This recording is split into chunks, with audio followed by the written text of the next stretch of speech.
check out our new sponsor, the Health Blaze. All the information is in the description. Use the promo code above. Goodfella One Boxing at 18% off of all their natural products from deodorant, pomade, toothpaste, and much, much more. And they have additional discounts on their website as well. That's thehealthblaze.com. Starting December 20th. That promo code is good for 18% off. We go. All right, man, we back. Goodfella Sports TV, man. I'm going to get to the Magic Johnson video, man. I'm still watching the rest of the interview, man. Appreciate everybody for tapping in, man. Make sure to hit the subscribe button, bell icon button if you haven't. And don't forget to check out our sponsor, The Health Blaze, thehealthblaze.com. Promo code Goodfella One Box to get you 18% off the 100% all natural products. It's your boy CJ Goodfella, Goodfella Sports TV. Not only an article proving this to be factual, Regis, Prograis, and Josh Taylor, World Box Super Series final will be fighting for the ring belt, which is considered the lineal championship of a division.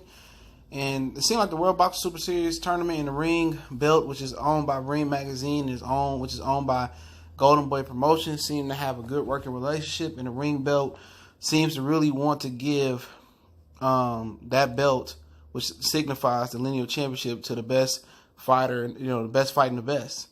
And, it's funny that Regis, Prograis, and Josh Taylor, and Regis Prograis is a good fighter, but he's well behind where Errol Spence is in his career. Josh Taylor, people don't realize, he just turned pro in 2015. He's fought 3 times in the United States already. And, I think he had 14, 15 fights or something like that. Now he has an opportunity. Both of these dudes have an opportunity to have a ring belt before Errol Spence has one, have a ring belt before Jared Hurd have one. A lot of guys that put in a lot better work and get more promo. Gervonta Tank Davis, he got a chance to get one before he get one. It's a ton of guys out here, man, who never had a ring belt. And you can say it don't matter. Yeah, it don't matter. You know what I'm saying? How you want to see it. But, Crawford has 2. You know what I'm saying? Nobody, Joshua Wilder, never had one. Fury had it, got stripped of it. So it's not that many people out here who had it. Donna Stevenson had it before he got stripped of it, before he got beat up by Gosvick. And it's supposed to be prestigious. And it's kind of a conflict of interest, because how can you be a major, it's not a major belt, it's kind of like a trophy. But how can how can Golden Boy, a boxing promoter, give out the lineal championship? You know what I'm saying? And what if they don't like a particular 2 fighters or something like that? Like I said before, the ring belt should be considered a major belt. And I wouldn't mind if it was just a major belt where it signifies, you the best in the division, or whatever that situation might be. It got to be owned by, it got to be its own exclusive company, its own entity. It has to be, a non-profit, or not going to have to be a non-profit, but it has to be its own entity, in my opinion. But I think this fight is definitely the best, versus the best in the 140-pound division. I like Hooker a lot, but I don't think he on their level. Jose Ramirez had an opportunity to fight Regis Prograis. He paid him to step aside. Well, they paid him to step aside. They gave him a homecoming fight. So we here. A lot of people just, I've been telling people I'm picking Josh Taylor. A lot of people don't like it. You don't know what you're talking about. I said, who's Regis Prograis fought? That's my biggest thing with fighters and judging them. To me, Prograis is a prospect with a belt. Real talk. And I'm just going to say it. And I could be, he go out there and starch Josh Taylor. I'm like, okay. You can't call him that no more. But really, who did he beat? Terry Flanagan was beat up by Maurice Hooker in his hometown before Taylor fought him. Prograis fought him. Okay, Relic had already lost to Bartholomew and Ricky Burns before he fought him. Like it or not, L is an L. They talking about the Joel Diaz guy. He was a lightweight coming up to 140. He did what he's supposed to do and trash him on Showbox. A lot of people don't realize, what you got to look at, people look at, oh man, he looked good versus that guy. He beat that. And that's cool. I don't have nothing against him. This is just the barometer that I use to measure fighters. This ain't the golden standard, or this ain't the platinum barometer for everybody to scale their fighters on. This is stuff over years and years that I go by to judge a fighter. This is the barometer that Goodfella Sports TV, CJ Goodfella, created over the years and years. And watching Broner, him getting exposed, and watching a lot of fighters, I learned that.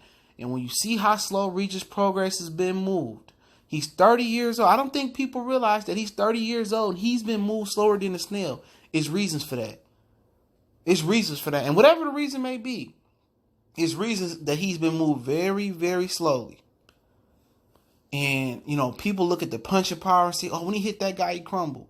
But when you step up in competition, When you step up in competition, some reason the knockouts start coming. Or they becoming a lot harder to get. And people realize that Josh Taylor Prograis turned pro in 12. Taylor turned pro in 2015. And his resume is by far better. And when I look at the eye test, people say, well, Prograis handled Barashnik and handled Flanagan, and he handled Relic really good. But at the end of the day, Relic and Flanagan and Ndongo, Ndongo was a fraud. A lot of people eyes he beat Ndongo after he got beat by Crawford. Whatever you want to say, but people got to realize that he ain't beat nobody undefeated. For real, people say Joel Diaz. That nigga was a lightweight, I believe. He, what I'm saying? And at the end of the day, Barashnik can punch. Barashnik could probably be the best puncher that Prograis had fought. And he had an unfair advantage. I'm going to just leave it at that. The dude was a Terminator in there. I had my doubts about Taylor winning that fight. But Barashnik was a souped up Barashnik that night. He wasn't enrolled in vital drug testing. And it is what it is. I feel that Taylor had an uphill battle. All right? And that's just how I'm rocking. And I don't care if you black or you white on my channel. I don't care. If you're the better fighter and I think you're the better fighter, hey, it's good. And like I said, I use my own barometer. And I see Taylor had already fought in the United States 3 times his career. He's fought in been in front of bigger crowds than Prograis. Prograis ain't fought in front of no big crowd.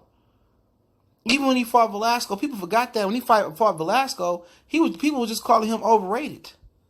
The same Velasco Barrios just beat, even though Taylor softened him up, no doubt about it. But he was struggling with Velasco. People forget that. People say, well, Taylor struggled with Postal. Postal still had it. People say, well, Regis, Postal ducked Regis Prograis. Yeah, he probably did. He probably thinking like, oh, Taylor ain't shit. Another UK fighter, front foot fighter, no defense, wrong. He learned quick. In that fight, and in 14 fights or 13 fights, whatever it was for Taylor, he learned a lot in that fight. That was the equivalent of Lomachenko fighting Orlando Salido, losing, even though Loma lost. But that experience he gained going into the Gary Russell fight, that trumped any natural talent that Gary Russell had. That one fight gave him he had 7 fights, I think, or 5 or 7 fights in the World Series of Boxing. But that gave him that put him at, 9, let's just say he had 9 technical professional fights at that point with the World Series of Boxing, World Boxing Series, whatever. That gave him the extra 11 fights going to, I think Gary Russell had 20 fights going to that fight. That gave him the extra 11 fights in one fight with Salido. They gave him 11 fight experience because Gary Russell hadn't even fought nobody that gave him that resistance. And when Lomachenko, he learned the pro game, he figured it out on the fly, and then he went in the next camp knowing he had to do. He had all the experience that a 10, 15, 20 fight fighter needed with the World Series of Boxing under his belt, 5 or 7 fights, and then the fight with Salido, and then his professional debut. That gave him a ton of experience that you can't buy. And with Taylor, I'm not saying it was to that extent, even though he got the victory over Postal. That gave him a ton of experience that Regis Prograis never got. And then he had a huge fight in front of a lot of people versus Harry Davies. Yeah, Harry Davies ain't shit, but that was a big fight. A lot of people saying that was a 50-50 fight. When I turned on the film, I didn't think it was. Miguel Vasquez, first man to stop Miguel Vasquez, never had happened before. Mickey Bay, I think Canelo didn't stop him twice. And a lot of stuff people don't know. And they be talking like, I don't know what I'm talking about. Like, dude, I do extensive research. I break down film sometimes for fun. Not even they got a fight. I might break down film and not even do the fight breakdown video.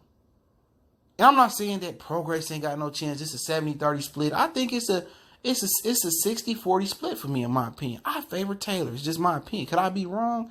Putting my faith into a Scottish fighter? Absolutely could be wrong. But he ain't no regular Scottish white boy. Great feet, front and back, lateral. And people say, well, Prograis got an excellent speed, but I see a lot of flaws. I see a lot of flaws in both fighters. But that experience gap scares me, bruh. And people act like Taylor, he ain't got power in both hands. He don't switch hit. He switch hits, great footwork, and underrated head movement. And people say, well, Prograis is hard to hit. Yeah, who the fuck he fought? You know what I'm saying? Who the fuck he fought? You know what I'm saying? That's all I'm saying, bro. But, it is what it is, man. I'm happy for the ring bell. Just give a little bit of insight. Make sure you hit the subscribe button, bell icon button, won't miss another video. And don't forget to check out our sponsor, The Health Blaze, at thehealthblaze.com. Promo code Goodfella1 Boxing, get you 18% off the 100% all natural products, lotion soaps, foot soaps, bath bombs, deodorant, toothpaste, much more. Website, promo code in the description. Other than that, don't forget we're on Facebook, Instagram, Twitter. Reach out to the email if you have business question, inquiry, sponsor video question. One time for the one time we go.